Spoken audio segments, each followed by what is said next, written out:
السلام علیکم۔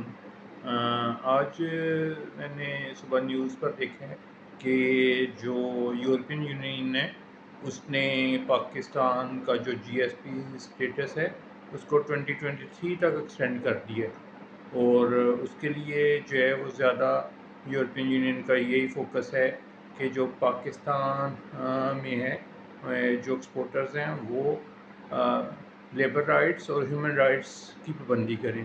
تو اس سلسلے میں سوشل آڈیٹنگ کا پروگرام جو ہے وہ جو ایکسپورٹرز ہیں ان کی کافی ہیلپ کر سکتے ہیں۔ تو اگر آپ جو ہے وہ سوشل کمپلائنس کا جو ہے وہ پروگرام اپنی کمپنی میں امپلیمنٹ کریں تو اس سے آپ کی ایکسپورٹ میں کافی خاطر خواہ اضافہ ہو سکتا ہے۔ شکریہ۔